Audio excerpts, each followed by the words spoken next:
వైకుంఠ ఏకాదశి ప్రత్యేకత ఏంటో మీకు తెలుసా? వైకుంఠ ఏకాదశిని ముక్కోటి ఏకాదశి అని ఎందుకంటారు? అలాగే వైకుంఠ ఏకాదశి రోజు వైష్ణవాలయంలో ఉత్తర ద్వారం ఎందుకు తెరుస్తారు? ఉత్తర ద్వారం గుండా ఎందుకు దేవుణ్ణి దర్శించుకోవాలి? వైకుంఠ ఏకాదశి రోజు ఉపవాసం ఉంటే ఎలాంటి ప్రయోజనం ఉంటుంది? అలాగే ఉపవాసానికి ఆరోగ్యానికి అసలు సంబంధం ఏంటి? ఉపవాసం ఉన్న వాళ్ళు బియ్యంతో చేసిన పదార్థాలు ఎందుకు తినకూడదు? ఇవన్నీ ఇప్పుడు ఈ వీడియోలో తెలుసుకుందాం. ఏడాదికి 24 ఏకాదశులు వస్తాయి, అవన్నీ మనకి తెలిసిందే కదా. అయితే సూర్యుడు ఉత్తరాయానికి మారే ముందు వచ్చే ధనుర్మాస శుద్ధ ఏకాదశినే వైకుంఠ ఏకాదశి లేదా ముక్కోటి ఏకాదశి అంటాం. సూర్యుడు ధనుసులో ప్రవేశించిన తర్వాత మకర సంక్రమణం వరకు జరిగే సమయం మధ్య ముక్కోటి ఏకాదశి వస్తుంది. ఈ రోజున వైకుంఠ వాకిళ్లు తెరుచుకొని ఉంటాయని వైష్ణవాలయాల్లో ఉత్తర ద్వారం ద్వారా భక్తులు భగవంతుణ్ణి దర్శించుకుంటారు. శేషతల్పం మీద శయనించే విష్ణుమూర్తి దర్శించుకోవడానికి వైకుంఠానికి తరలి వెళ్లే ముక్కోటి దేవతలతో కలిసి స్వామి భూలోకానికి వచ్చే శుభ సందర్భం వైకుంఠ ఏకాదశి. పరమ పవిత్రమైన ఈ రోజున ఉత్తర ద్వార దర్శనంతో స్వామిని దర్శించుకుంటే జన్మ జన్మల పాపాలు తొలగిపోయి పుణ్యలోకాలు ప్రాప్తిస్తాయి. అలాగే ముక్కోటి ఏకాదశి రోజు విష్ణు దర్శనం తర్వాత పూజ చేసి ఉపవాసం ఉంటే అఖండ ఐశ్వర్యం సిద్ధిస్తుంది. అలాగే ఏడాది మొత్తంలో వచ్చే 24 ఏకాదశుల్లో ముక్కోటి ఏకాదశి రోజున చేసే ఉపవాసం విశేషమైన ఫలితాన్ని ఇస్తుందని పండితులు చెప్తున్నారు. వైకుంఠ ఏకాదశి అర్థం ఏంటో మీకు తెలుసా? ఇప్పుడు చూద్దాం. వైకుంఠ ఏకాదశి అనే పేరులో వైకుంఠ ఏకాదశి అనే 2 పదాలు ఉన్నాయి కదా. అయితే వైకుంఠ శబ్దం అకారాంత పులింగం. ఇది విష్ణువును, విష్ణు ఉండే స్థానాన్ని కూడా సూచిస్తుంది. చాక్షుష మనంత్వరంలో వికుంఠ అనే ఆమె నుండి అవతరించినందున విష్ణువు వైకుంఠుడయ్యాడు. అదే కాకుండా జీవులకు నియాంత, సాక్షి, భూతముల స్వేచ్ఛ విహారాన్ని అనిచేవాడు అనే అర్థాలు కూడా ఉన్నాయి. అయితే ముక్కోటి ఏకాదశి అనే పేరు ఎలా వచ్చింది? ఇప్పుడు చూద్దాం. ఈ రోజు మహావిష్ణువు గరుడ వాహనమై 3 కోట్ల దేవతలతో భూలోకానికి దిగొచ్చి భక్తులకు దర్శనమిస్తాడు. కనుక దీనికి ముక్కోటి ఏకాదశి అనే పేరు వచ్చింది. ఈ ఒక్క ఏకాదశి 3 కోట్ల ఏకాదశులతో సరి సమానమైన పవిత్రతను సంచరించుకున్నందువల్ల దీని ముక్కోటి ఏకాదశి అంటాం. ముక్కోటి ఏకాదశి నాడే హలాహలం, అమృతం 2 పుట్టాయి. ఈ రోజునే శివుడు హలాహలం మింగాడు. మహాభారత యుద్ధంలో భగవద్గీతను కృష్ణుడు అర్జునుడికి ఇదే రోజున ఉపదేశించాడు కూడా. ఉత్తర ద్వారం గుండా ఎందుకు దేవుణ్ణి దర్శించుకోవాలో ఇప్పుడు చూద్దాం. విష్ణు పురాణం ప్రకారం 2 రాక్షసులు తనకు వ్యతిరేకంగా ఉన్న వారి కోసం శ్రీ మహావిష్ణువు వైకుంఠ ద్వారాలను తెరిచాడని, తమ కథ విని వైకుంఠ ద్వారం గుండా వచ్చి విష్ణు స్వరూపాన్ని చూసిన వారికి వైకుంఠ ప్రవేశం కల్పించాలని వారు కోరారు.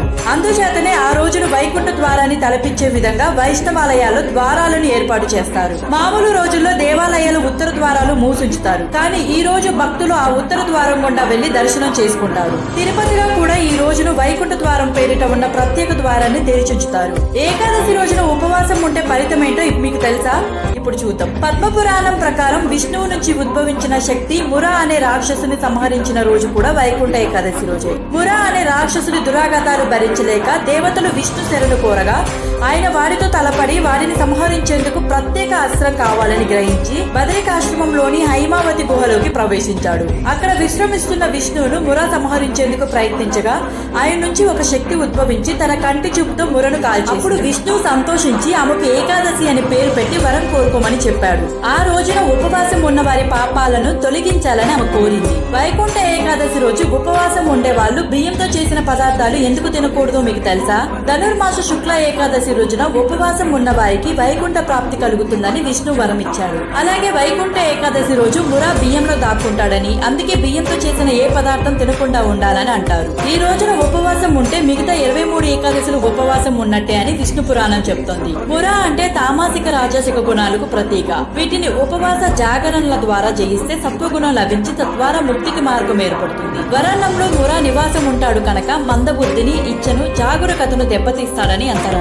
ఏకాదశి నాడు ఉపవాసం ఉండి ద్వాదశి నాడు అన్నదానం చేస్తారు. ఒక రోజు భోజనం చేయక తర్వాతి రోజు చేయడం వల్ల జిహ్వకు భోజనం రుచి తెలుస్తుంది. ముక్కోటి ఏకాదశి రోజున విష్ణుమూర్తిని నియమనిష్టలతో పూజ చేసిన వారికి పుణ్య ఫలములతో పాటు కార్యసిద్ధి చేకూరుతుంది. ఇంకా వైకుంఠ ఏకాదశి రోజున నిష్ఠ నియమాలతో వ్రతం ఆచరించే వారికి మరో జన్మంటూ ఉండదని పురాణాలు చెప్తున్నాయి. ముక్కోటి ఏకాదశిన మరణించే వారికి వైకుంఠ వాసం సిద్ధిస్తుందని, స్వర్గంలోని తలుపులు వారి కోసం తెరిచే ఉంటాయని శాస్త్రాలు పేర్కొంటున్నాయి. ముల్లోకాలను నడిపించే విష్ణుమూర్తిని ముక్కోటి ఏకాదశిని స్తుతిస్తే వారికి మోక్షం ప్రాప్తిస్తుంది. అలాగే ముక్కోటి ఏకాదశి నాడు చేసే విష్ణు పూజ, గీతా పారాయణం, గోవింద నామస్మరణం, పురాణ శ్రావణం మోక్ష ప్రాప్తి కలిగిస్తాయి. ఇవన్నీ చెయ్యలేకపోయినా ఓం నమో నారాయణ అనే మంత్రాన్ని 108 సార్లు జపించడం ద్వారా మీరు అనుకున్న కార్యాలు దిగ్విజయంగా పూర్తవుతాయి. ఇంకా ఏకాదశి రోజు విష్ణు వెంకటేశ్వర స్వామి ఆలయాలను దర్శించుకోవచ్చు. ఈ రోజున వైష్ణవాలయాల్లో ప్రత్యేక పూజలు, హోమాలు, ప్రవచనాలు, ప్రసంగాలు. ఉపవాసానికి ఆరోగ్యానికి అసలు సంబంధం ఏంటో ఇప్పుడు చూద్దాం. మన దేశంలో ఆధ్యాత్మికతకు,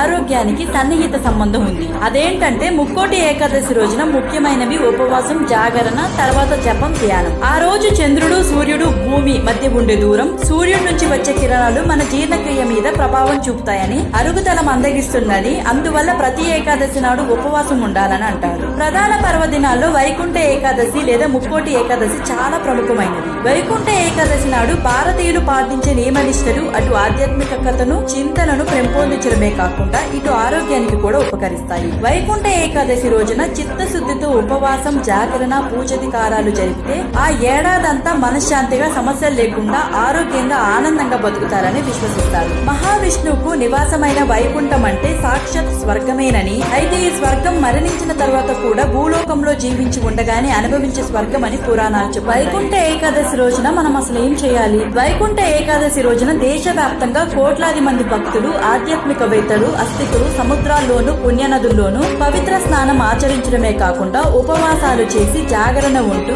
నియమ నిష్టలతో పూజలు చేసి తమ భక్తి ప్రపత్తులను చాటుకుంటారు. దేశవ్యాప్తంగా ఉన్న సుమారు 356 వైష్ణవ దేవాలయాల్లో దాదాపు ఒకే సమయంలో ఒకే విధమైన పూజాధికారాలు అత్యంత వైభవంగా జరగడం విశేషం. శ్రీరంగంలోని శ్రీ రంగనాథ స్వామి దేవాలయంలో వైకుంఠ ఏకాదశి ఉత్సవాలు 21 రోజులు జరుగుతాయి. దీంట్లో మొదటి భాగాన్ని పాకల్పట్టు అంటే ఉదయం పూజ అని, రెండో భాగాన్ని ఇరపట్టు అంటే రాత్రి పూజ అని పిలుస్తారు. విష్ణు అవతారమైన రంగనాథ స్వామిని ఆ రోజు వజ్రాలతో చేసిన వస్త్రాన్ని అలంకరించి 1000 స్తంభాల ప్రాంగణంలోనికి వైకుంఠ ద్వారం గుండా తీసుకొని వచ్చి అక్కడ భక్తులకు దర్శనమిస్తారు. ఈ ద్వారం గుండా వెళ్లిన భక్తులు వైకుంఠం చేరుకుంటారని భక్తులు. శ్రీ వెంకటేశ్వర స్వామి వారి దేవాలయంలో కూడా ఇదే మాదిరిగా వైకుంఠ ద్వార ప్రవేశం, తరువాత దైవ దర్శనం అనుమతిస్తారు. ఈ ఏకాదశికి ముందు రోజు అంటే దశమి నాటి రాత్రి ఏకాంత సేవానంతరం బంగారు వాకిలి మూసివేస్తారు. పిదప తెల్లవారుజామున వైకుంఠ ఏకాదశి నాడు సుప్రభాతం మొదలుకొని మర్నాడు అనగా ద్వాదశి నాటి రాత్రి ఏకాంత సేవ వరకు శ్రీవారి గర్భాలయానికి ఆనుకొని ఉన్న వైకుంఠ ద్వారాన్ని తెరిచుంచుతారు.